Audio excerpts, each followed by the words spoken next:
Dear participants of the Model European Union Kosovo 2017, Merdita. My name is Ulrike Lunacek. I'm Vice President of the European Parliament and Rapporteur for Kosovo, as many of you know.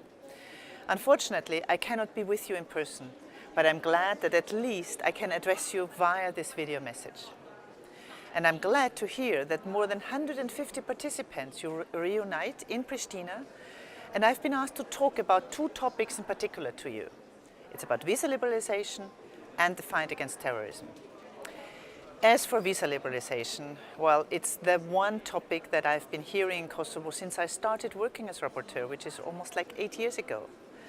And now we have moved a lot way further, but the ball at the moment has been for a long time already, but is now also in the hands of the Kosovo Assembly, and the Kosovo Assembly that will be elected on the 11th of June.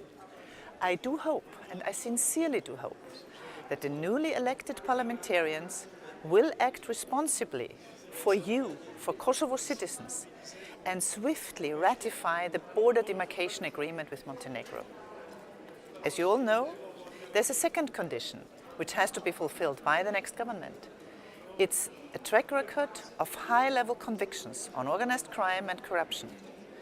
Already some improvements have been done, but still we need to see more progress. And it is very clear from here, advancement on both is essential. As soon as those two conditions are fulfilled, the Commission, the EU member states, and we here in the European Parliament, we need to give, and we will give, the green light. But all these elements are part of a binding procedure. There's no way around.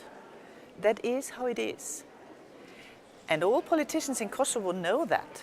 So don't believe anyone who makes promises without promising to fulfill the two conditions as soon as elected, or as soon as the government and as soon as the parliament is inaugurated and as soon as the government is formed. Now there's another aspect that you asked me to talk about. This is a fight against terrorism. I would like to address three elements.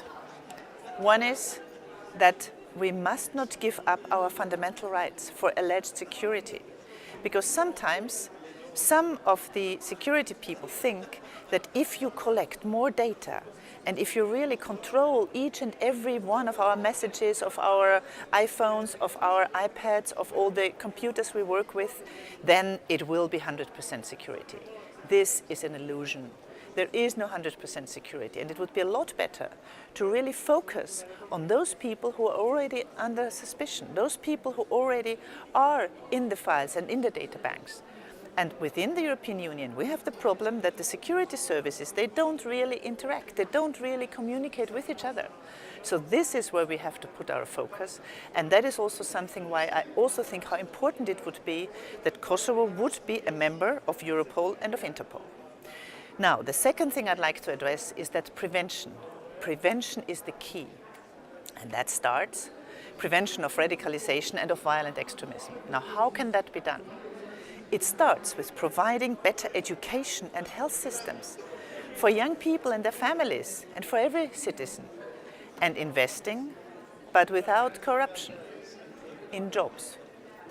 Many of the young people who are either seduced or manipulated into radical violent thinking and then violent extremism, they come from a background of lack of future perspectives, lack of hope for a good life that every individual should be entitled to.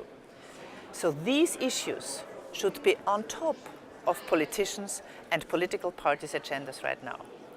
And then, of course, the third one is that de-radicalization is important. Yes, when there are people who are already at this stage of being very radical and being in danger of becoming violent extremists, jihadists, there I have to say that Kosovo has done great efforts in order to prevent people from leaving and going to the jihad or coming back and then becoming violent. There has been great efforts, and I really appreciate that. It's also in the report that I am preparing now for the plenary of the European Parliament.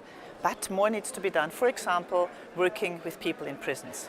And of course, that's what I always say, hope future perspectives, that especially for young men and women is so essential. And that should be at the core also of the programs of parties for the elections on the 11th of June. Now, last week in the Foreign Affairs Committee of the European Parliament, we had a very good vote of participation of Kosovo in Union programs, in European Union programs.